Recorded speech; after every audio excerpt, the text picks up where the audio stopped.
গো দোষে রইল বাবা দূরে দেখো তুমিও নাই বাবাও নাই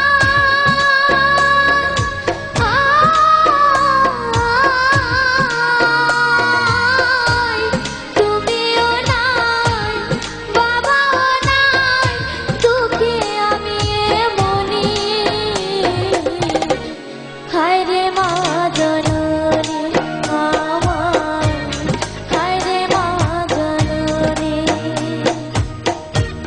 হায় রে মা জননী আমার হায় রে মা জননী মাগো তোমার মতো লয় না কেহ আমার বুকে টানি আঁচল দিয়া মুছে না কেউ আমার চোখের পানি হায় রে মা জননী আমার হায় রে মা জননী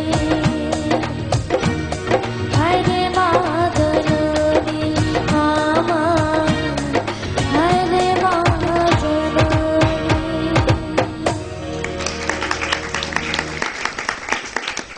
কাঁদছিস নাকি?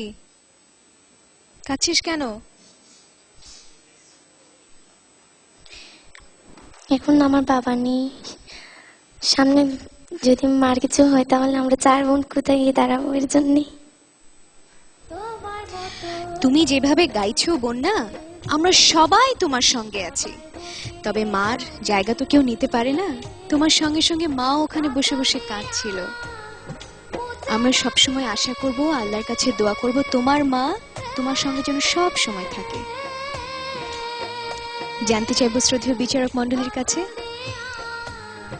প্রথমেই শ্রদ্ধেয় সৈয়দ আব্দুল হাদী। কি বলবো বলো? এই ছোট্ট কিশোরী সে যা গাইছে, এটা সত্যি একটা অসাধারণ ব্যাপার।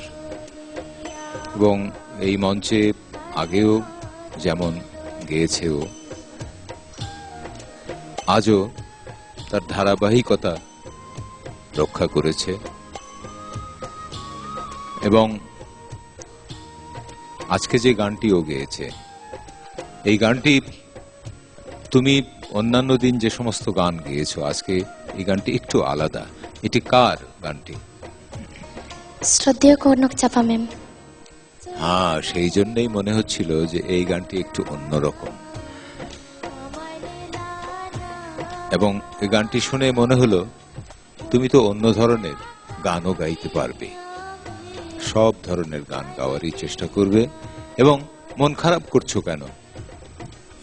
মন খারাপ করার কিচ্ছু নেই। তোমার মা আছেন, বাবা নেই, মা তো আছেন, এবং সমস্ত আমরা আছি, সমস্ত দেশের মানুষ আছে। তুমি যদি গান দিয়ে তাদের মন জয় করতে পারো, তাহলে তোমার তো কোনো কিছু চিন্তা করার নেই। সবাই তোমার মা বাবার মতো, তুমি সবার কাছ থেকে স্নেহ পাবে। মন খারাপ করো না, গান গেয়ে যাও। গান। Sir Sabina Yasmin madam. বন্যা, তোমার গান শুনে আমরা সবাই কম বেশি কেঁদেছি, আমিও কেঁদেছি, তোমার মা তো কাঁদছেন।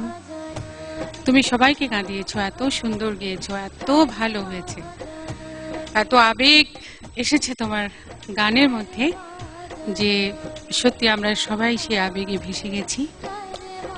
এবং আমিও এই কথাই বলবো যে দুঃখ করো না, কিন্তু বাবা নেই, তাতে সবাই আছি আমরা তোমার সঙ্গে।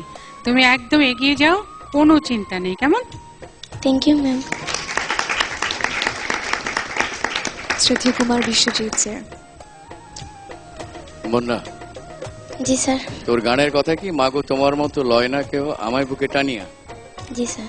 আচ্ছা, আজকে তোর গান শুনিয়া সারা বাংলার মায়ে তোকে বুকে নেবে টানিয়া, আর SMS যা আসবে শেষ করতে পারবি না গুনিয়া। আর বিজয়ের কাছাকাছি প্রায় এসে গেছিস, এই কথা রাখ শুনিয়া। Thank you sir. প্রিয় দর্শক, বন্যাকে অনেক অনেক SMS এবং অনেক অনেক ভোট করুন। বন্যাকে যদি সেরা কণ্ঠ 2012 সেই শীর্ষস্থানে দেখতে চান।